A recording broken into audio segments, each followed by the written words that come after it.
Hi, I'm Jaime Donegan. I'm the director, producer, and costumer for Hot August Nights, and this year's production is Kinky Boots. And I am Bethany Elkin, and I am the choreographer for Kinky Boots. And together, we make magic. This show I picked last fall, and it was shortly after there was an incident here in town at a certain establishment where a drag story hour got canceled and moved somewhere else, but it nevertheless was canceled. Cancel culture canceled it, and so we were tossing around different ideas of shows for Hot August Nights 2023, and I was talking to Don Fox, my former producing partner, and we came up with the idea of Kinky Boots. And so I remember seeing the show in London and being kind of blown away by the fact that people would get all dressed up to come see it. They'd wear their boots and they'd wear their crazy costumes and stuff like that. And I knew it was going to be a fun kind of show, but it actually packs some really incredible messages. And so when I chose it, I didn't realize the hailstorm that was about to ensue in America over trans issues and drag queens. I mean, who'd have thought it, since it's been around for thousands of years.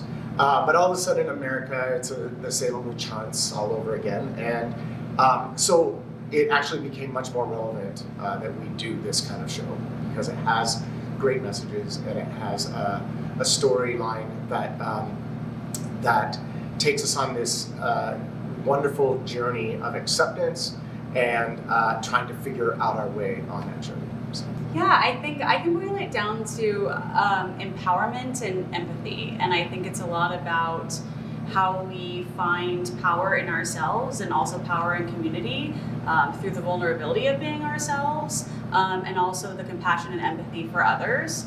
And what we can learn from other human beings. It's really quite beautiful when we stop and we listen and truly see people for who they are. And a lot of times that can also help us find and discover who we truly are. It's all about becoming, and we don't become alone. I learned so much from this woman.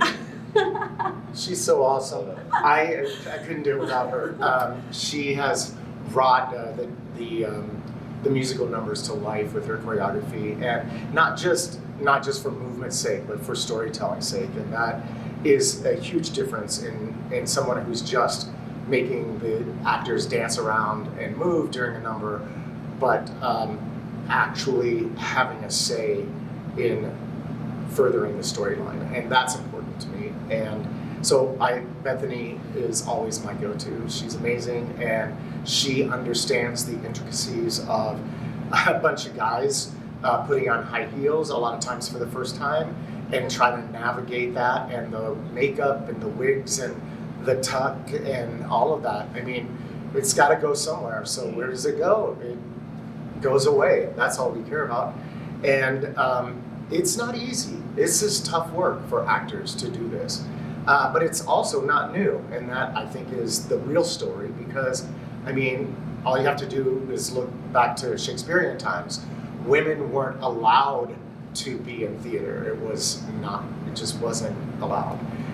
So men played all the women's roles. And so you think of all these great classic Shakespearean roles that were men playing women. And it was quite a while before women were allowed on the stage. And I think it's very relevant now that they're trying to say we're not allowed to do certain things again. So I totally call bullshit on that, and this show is a wonderful story. It has deep, heartfelt messages, and that's more important than any of the what's allowed and what's not allowed to me, always in life. And I have had amazing friends that were drag performers. First of all, it's hard. It's really hard to do well. It's expensive, and it is an art form. It is an extreme art form that is amazing to watch the transformation from someone going from a male entity to a female persona, and they nail it. I got a great cast, and they have embraced it. Some people have done drag before, and some have never done drag before or walked in high heels. They are literally walking in someone else's shoes, and we like to think that our audience will go along for that participatory moment in this show. Are women allowed in this production? We do have women in this production, absolutely. We have wonderful women in this production, and it's fun to see the two side by side. The drag performers aren't. They are performers, and then there are the women in the show that are just real life women, and so when you see them side by side, and what they both inspire each other to, the two groups, is pretty awesome. So we started in 2013 with Rocky Horror, which, by the way, I wore heels and lots of dresses and wigs and Corsets. Makeup and corsets and everything, and it was a big hit. I would say, we've definitely dabbled with this gender bending.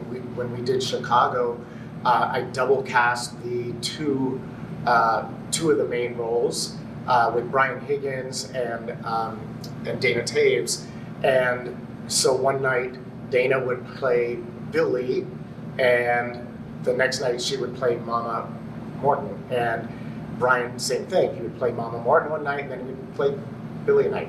I like to play with that gender bending a little bit. I think it makes theater more fun, and it gives a different interpretation, which is not the norm, and that's what we like to do here. This particular show, we did La Cage 6 years ago, which also featured drag performers, but that was a different style. That was more French farce, a little more fantastic and out there. This is more reality-based, which makes it more difficult because you can get away with a lot more in that French farce, fantastical genre. In the reality, you have to keep putting the lens of realness on it, and it gets tough.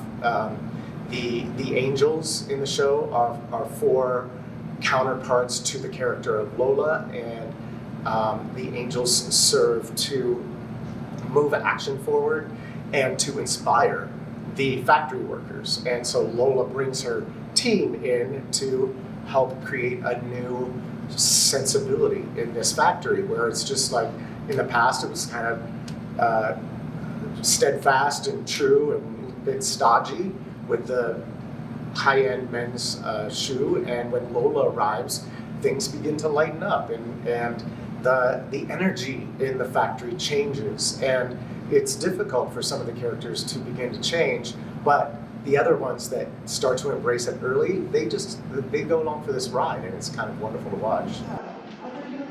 Did you approve the lining fabrics and fittings for the bags? No, that's all right. And you told the modeling agency they needed to start casting yesterday. Get it done.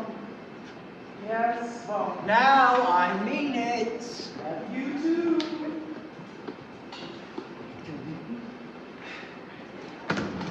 Easy One there. of the most beautiful things I feel I've been able to be a part of with this production, besides working with my favorite person on the planet, is that Jaime really embraced bringing in some talented and beautiful human beings from New York, where I'm a professor over at Marymount Manhattan College. And so this year I have two recent grads in the show playing angels. We also have a former student who graduated maybe 5 years ago or so. 6 years ago. 6 years ago. Well, he wasn't graduated yet. 5 or that's 6 right. years ago. Mitchell, who is playing Charlie, one of the leads, who was also in La Cage and played Jean-Michel in La Cage. And my dear friend and colleague, Elijah Caldwell, is playing Lola. Yes, and laugh. Lola's so funny. Now make love to the camera eyes. She's serving. So it's just really exciting to be able to not only work with people I care very much about, but also to see them flourish in a place with other human beings in a theater that I believe so much in, and to see that connection there really aren't words for it. It's really quite magical. And Elijah has wanted to play this role for a long time, and Mitchell, who's playing Charlie, has recently done the national tour of Kinky Boots, and so kind of fun that he gets to come around. He wasn't playing the role of Charlie, but now he is, so that's kind of fun. Every year we have tried to imagine the space differently, and as you may remember last year with Pippin, we totally turned everything on its ear, and we put the audience on the stage, and then we built a stage out over the house, which was a total blast and really fun to play in. This year, a little bit more traditional, if you can say that, but we put all the seating kind of in the same direction where the seating in the house is, facing onto the back wall, and the back wall is the set. And we are in a factory quite often in this, so it's got a lot of factory elements to it, although in the end we end up at a Milan fashion show, which is kind of fun. So we have to transform everything into a different world at that moment. The set has been built by hundreds of man hours at this point. We've had wonderful volunteers from the American Credit Union and a lot of volunteers from the community. The same group that builds your 4th of July fireworks show built this show. So that was pretty fun. We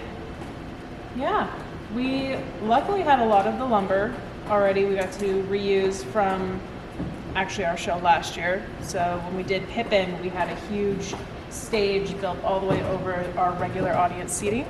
The way that we always do Hot August Nights is just a little different. We always wanted just a little bit of a different view, a different way to look at things. So we tend to flip the stage around. And this year, we've done it a different way every time. We decided we're just going to pull the audience in real close. So our stage is still as the stage lays, but we pulled our audience in right up close and personal, so they can get to be part of all of the action. I'd add that one of the words that Jaime brought up when our company was first meeting was the idea of elevating.